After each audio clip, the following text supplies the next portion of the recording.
তুমি যখন কাজে যাও দুলাভাই তখন আমাকে বলে চল আমরা রুমে গিয়ে গল্প করি, সিনেমা দেখি। তুমি বাসায় না থাকলেই দুলাভাই শুধু আমায় তার রুমে ডাকে আর বলে আমার মাথায় কেমন জানি জিন জিন করে ব্যথা করছে, একটু মাথায় মালিশ করে দিত, তাহলে হয়তো মাথার ব্যথাটা কমে যেতে পারে। দুলাভাই বলে তোর বোন তো সারাদিন অফিসের কাজে থাকে, আমার দেখাশোনা তৈরি করতে হবে। 11 বছরের ছোট বোনের মুখে এমন কথা শুনে থমকে দাঁড়ায় মিতু। বোনকে কাছে টেনে নিয়ে মাথায় হাত বুলিয়ে জিজ্ঞাসা করে, হ্যাঁ না বই না আমার, কি কও এইসব? উনি তোমার ভাইয়ের মতো, তোমারে অনেক স্নেহ করে। হেই দিন তুমি কাজে যাওয়ার পর দুলাভাই আমারে কইল হেনা পানি দে। আমি পানি নিয়ে যাইতেই আমাকে বলল, তোরে অনেক টাকা দিন, তুই স্কুলে গিয়ে ফুচকা খাবি, বন্ধুদের নিয়ে ঘুরতে পারবি, তুই শুধু আমার একটা কথা রাখবি। দুলভাই কি বলতে চায় তা না শুনেই আমি চলে এলাম। মিতু চমকে উঠল, কি শুনছে ছোট বোনের মুখে এইসব? একমাত্র ছোট বোন হেনা, বাবা মা ছোট থাকতেই মারা যায়। বাসায় বাসায় কাজ করে দুজনের পেট চালাতো মিতু। একদিন শাকিলের সাথে পরিচয়। শাকিল ছিল কেয়ারটেকার, সেই বাসায় কাজ করত মিতু। প্রথম প্রথম লজ্জায় কথা বলতে পারত না শাকিলের সাথে। আস্তে আস্তে দুজনের প্রেম করা, তারপর বিয়ে। বিয়ের পর থেকেই হেনা ওদের কাছে। 1 বছর হয়েছে মিতু আর শাকিলের বিয়ে। মিতু সকাল হলেই রান্না সেরে চলে যায় কাজে। শাকিল যে বাসার কেয়ারটেকার, সে বাসায় ঘর উঠিয়ে থাকতে দিয়েছে মালিক, তাই শাকিল সারা দিন বাড়িতে থাকে। হেনাকে একটা স্কুল এ ভর্তি করেছে মিতু। সকাল থেকে 12টা পর্যন্ত স্কুল, বাকিটার সময় ঘরের টুকটাক কাজ করে। হেনা দেখতে চমৎকার, কিন্তু মিতু দেখতে তেমন সুন্দর ছিল না। তাছাড়া বাকিটা দুই বোনের একরকম দেখতে। কিন্তু ইদানিং হেনা একটু বেড়ে উঠেছে, 12 বছরে পা দিয়েছে সেদিন।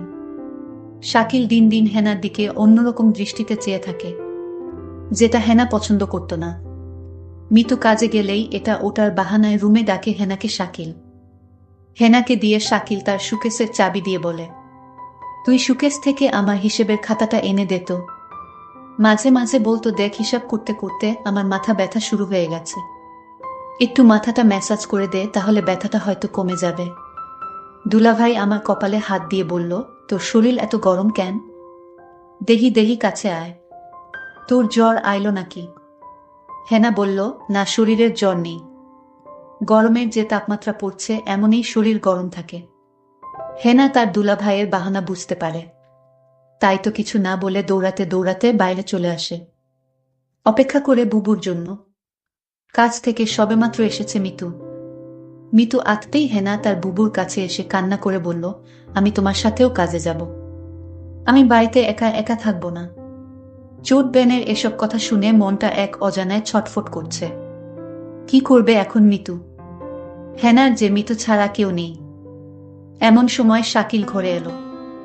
এসেই মিতুকে দেখে বলল, মিতু তুমি আইছ? হেনার গায়ে জ্বর দেখলাম। তুমি দেহ তো মায়াডার কি হইল? জ্বর হইলে ওরে ডাক্তারের কাছে নিতে হইব। মিতু শাকিলের এমন কথা শুনে একটু অবাক হল।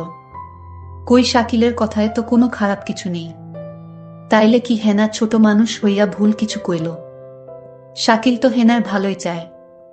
হেনা হয়তো ওর দুলাভাইরে ভয় পায়, তাই এমন ভুল বুঝো। ছোটবেলা থেইকা মাইয়ারা এমন, খুব সহজে যাকে তাকে ভয় পেয়ে বসে। তাই তো মিতু ব্যাপারটা সহজভাবে নিয়ে হেনার গায়ে হাত দিয়ে দেখে সত্যি জ্বর। আরো শিওর হয়ে গেল হেনা শাকিলকে ভুল বুঝছে। হেনাকে মিতু বলল, হেনা তোর গায়ে তো সত্যি জ্বর, চল তোরে ওষুধ আইনা দেই। এই বলেই মিতু হেনাকে নিয়ে ডক্টর দেখাতে চলে গেল। শাকিল মিটমিট করে হেসে দিয়ে বলল, হেনা তুই যতই আমার নামে নাসিল করস, তোরে আমি একদিন সত্যি সত্যি। যেতে যেতে মিতু হেনাকে বলল, হেনা তুই মানুষটার নামে এমন মিছা কথা কইতে পারলি? তোর কত খেয়াল রাখে দেখছস। হেনা বলল, বুবু তুমি আমার কথা বিশ্বাস করো, দুলাভাই আমারে খালি তার রুমে ডাকে আর কি জানি বলতে চায়, কিন্তু বলতেও পারে না। আরে তোর দুলাভাই তোর ভালো চায়, আর এই জন্য তোকে চোখে চোখে রাখে। বোকা মেয়ে, কিছুই বুঝিস না।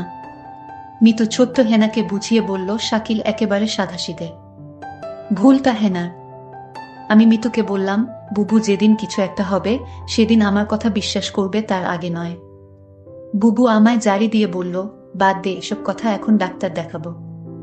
ডাক্তার বলল হেনার শরীরে জ্বর, আর তাই তাকে ভালো ওষুধ খাওয়াতে হবে। হেনার জন্য ওষুধ নিয়ে বাসায় চলে আসলাম। হেনার সমস্ত ওষুধের খরচ শাকিল দিল। আমি হেনাকে বললাম, হেনা দেখছিস আমাদের কত কেয়ার করে তোর দুলাভাই। ওষুধের সমস্ত খরচ শাকিল দিয়ে দিল। বুবু আমার মনের কথাটা বুঝল না। বুবু, তুমি শুধু শাকিল ভাইয়ের উপরের দিকটাই দেখলে, ভিতরের রূপটা দেখলে না। রাতে খাওয়া দাওয়া শেষ করে হেনা শুয়ে পড়ল।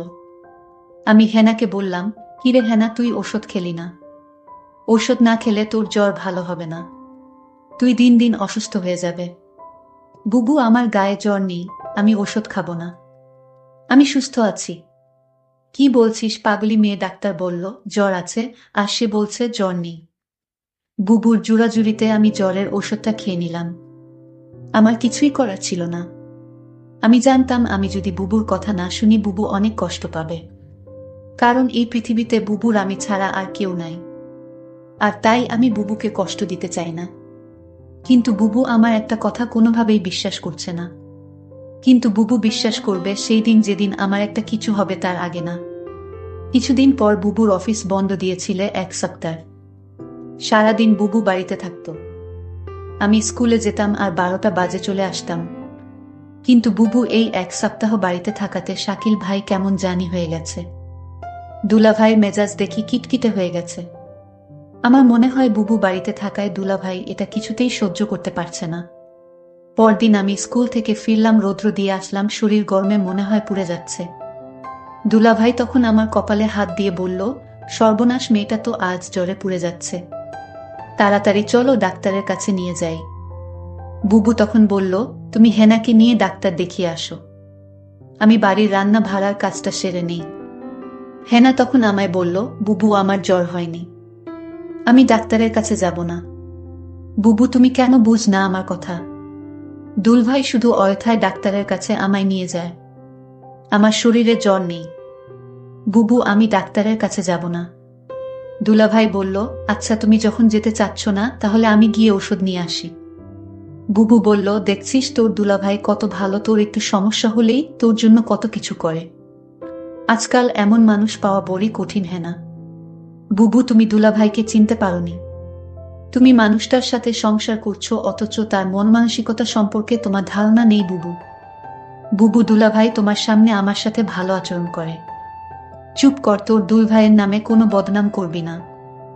আমি বুবুর কথা শুনে অবাক হলাম আর মনে মনে বললাম, বুঝবে বুবু, বুঝবে, সময় হারিয়ে সবই বুঝবে। আমার কথার কোনো মূল্য তুমি আজ দিচ্ছ না। পরদিন বুবু হঠাৎ অসুস্থ হয়ে পড়ে বিছানা থেকে উঠতে পারছে না, শরীরের একটু শক্তি নেই। বুবুর শরীরে প্রচণ্ড জ্বর চলে আসছে। দুলাভাই বুবুর অসুস্থতা দেখেও বলছে, আমার আজ একটা জরুরি কাজ আছে বাহিরে, আমার আসতে একটু লেট হবে। দুলাভাইকে বললাম, বুবুর গায়ে তো জ্বর আসছে, বুবুকে ডাক্তারের কাছে নিয়ে যেতে হবে। দুলাভাই বলল, তুই একটু নিয়ে যা, আমি আজ যেতে পারবো না, কারণ আজ আমার জরুরি কাজ আছে। আমি বুবুকে বললাম, বুবু দেখলে আজ তুমি অসুস্থ, তাই তোমাকে ডাক্তার দেখাতে নিয়ে গেল না। আজ যদি আমি অসুস্থ হতাম তাহলে দেখতে কত দরদ দেখাতো। বুবু আমার কথা শুনে কিছুটা আমার কথা বিশ্বাস আসলো। বুবু তখন মনে মনে বলল, ঠিক আছে, শাকিলের মতলব সম্পর্কে আমার জানতে হবে। শাকিল কি আসলে সে উপরে উপরে ভালো, নাকি সত্যি শাকিল একজন ভালো মানুষ? রাতে শাকিল ঘরে ফিরল, ডাইনিং টেবিলে খাবার ছিল। সে নিজ হাতে খাবার খেয়ে সোজা ঘুমিয়ে গেল। আমি আশ্চর্য হয়ে গেলাম, আমার খুব কষ্ট হচ্ছিল। শাকিল আমায় অসুস্থ দেখে গেল, অথচ একবারও জিজ্ঞেস করল না, তোমার কি জ্বর কমেছে? শাকিল জানি কেমন হয়ে গেছে, অথচ গতকাল আমার বোনের জ্বর আসলো, তার প্রতি সে কত না কেয়ার দেখালো। এসব চিন্তা করতে করতে আমার রাতে ঘুম হচ্ছিল না, আমি সারা রাত ঘুমাতে পারিনি। তাহলে আমার চোট বোনটা যা বলল তা কি সত্যি বলেছে? না, এ হতে পারে না। সকালে ঘুম থেকে উঠে দেখি শাকিল নাস্তা না করে চলে গেছে। আমি তাকে ফোন করছিলাম, সে ফোন ধরে বলল, আমি একটা কাজে আছি, আমি তোমায় পরে কল দিচ্ছি। আমি তখন শাকিলকে বলতে চেয়েছিলাম, শাকিল, আমার 2 দিন ধরে জ্বর, আমার জন্য কিছু ঔষধ নিয়ে এসো। সেটা বলার আগেই সে ফোন কেটে দিল। আমি ভাবলাম কিছুক্ষণ পর আবার ফোন দিব। প্রায় 2 ঘন্টা পর আমি শাকিলকে ফোন করলাম। আমি বললাম, 2 দিন ধরে আমি অসুস্থ, তুমি আমার খোঁজ রাখনি কেন? শাকিল বলল, আরে আমি এই 2 দিন একটু বিজি ছিলাম, তাই কোনো খোঁজ রাখতে পারিনি। তারপর আমি বললাম, যদি পারো তাহলে আমার জন্য কিছু ওষুধ নিয়ে এসো। ঠিক আছে, আমি নিয়ে আসব, এখন ফোন রাখো। আমার মনে হলো আমি তাকে ফোন দিয়ে বিরক্ত করেছি। একদিন রাতে শাকিল ঘুমাচ্ছিল, হঠাৎ মধ্যে রাতে দেখি শাকিলের রুমে নাই। আমি রুমের চারদিক ভালো করে খুঁজতে লাগলাম, কোথাও শাকিলকে দেখতে পাইলাম না। তারপর দরজা খুলে রুম থেকে বের হয়ে দেখলাম হেনার দরজার কাছে গিয়ে হেনাকে ডাকছে। আমি বললাম, শাকিল তুমি হেনাকে ডাকছো কেন? শাকিল আমাকে দেখে চমকে গেল। শাকিল বলল, আর বলো না, হেনার ঘরে আমার ল্যাপটপটা রাখা ছিল, তাই হেনাকে ডাকছি। কারণ ল্যাপটপে অনেক হিসাব পড়ে রয়েছে, তা আজ রাতে শেষ করে অফিসে জমা দিতে হবে। শাকিল তুমি আমার সাথে মিথ্যা বলো না। আমি জানি তুমি জব করো না, আর তাহলে তোমার অফিসে কিসের কাজ? মিতু তুমি আমার মুখের উপর তর্ক করো না। আমি যা বলছি তাই সত্যি, আমি নতুন একটা অফিসে জব নিয়েছি। আমি তার সাথে আর কথা বাড়ালাম না। শাকিলের প্রতি আমার সন্দেহর মাত্রাটা বেড়ে চলল। এখন শাকিলকে আমার তেমন বিশ্বাস হয় না। কখন কি করে বসে তার কোনো ঠিক নেই। আমি শাকিলকে বললাম, যেহেতু তুমি একটা চাকরি পেয়েছ, তাহলে আমার আর কাজের দরকার কি? আমি না হয় বাসায় থাকলাম, তুমি চাকরি করো। শাকিল তখন আমায় ধমকে সুরে বলল, তোমার যে বোন রয়েছে তার লেখাপড়ার খরচ কি আমি দিব? তুমি তোমার কাজ করো, আমি আমার কাজ করি।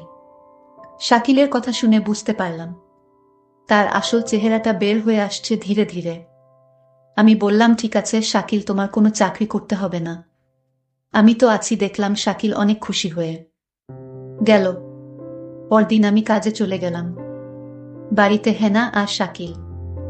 আমার এই দিন কাজে কিছুতেই মন বসছিল না, কারণ আমার খুব চিন্তা হচ্ছিল আমার বোনটাকে নিয়ে। আমি যেখানে কাজ করতাম সেই মালিককে বললাম, আজ আমায় একটু আগে ছুটি দিয়ে দেন, আমার বাসায় একটু সমস্যা। মালিক বলল, ঠিক আছে, আজ তোমাকে আগে ছুটি দিয়ে দিব। কোনরকম অফিসের সময়টা গেল। আমার ডিউটি হচ্ছে সকাল 8টা থেকে রাত 8টা, কিন্তু আজ আমি বিকাল 4টায় ছুটি নিয়ে বাসায় চলে আসলাম। বাসায় এসে দেখি বাড়িতে কেউ নাই, একদম নিবিড়। আমি হেনাকে ডাকছি, হেনা কোথায় তুই? আবার শাকিলকে ডাকছি, শাকিল কোথায় তুমি? আমি কারো সারা শব্দ পেলাম না। সমস্ত বাড়ি খুঁজছিলাম, কাউকে দেখতে পাচ্ছিলাম না। শুধু একটা জায়গা বাকি ছিল, আর সেই জায়গাটা হলো বাথরুম। আমি বাথরুমের দিকে গেলাম, গিয়ে যা দেখলাম তা দেখে আমার মনে হচ্ছিল আমার দম আটকে গেল। আমি দেখলাম হেনা একপাশে পড়ে আছে। আমি দৌড়ে কাছে গিয়ে হেনাকে ডাকলাম, হেনা বোন আমার, তোর কি হয়েছে? হেনার কোনো সারা শব্দ নেই। চিৎকার করে হেনাকে ডাকছি, এই হেনা, উঠ, তোর কি হয়েছে বোন? আমি কথা দিচ্ছি আমি আর কোনোদিন তোরে বাসায় একা রেখে কাজে যাব না। লক্ষ্মী বোন আমার, তুই উঠ, আমার সাথে রাগ করিস না। হেনার মুখ দিয়ে কোনো কথাই বের হচ্ছিল না। একটা সময় বুঝতে পারলাম হেনা আর নেই।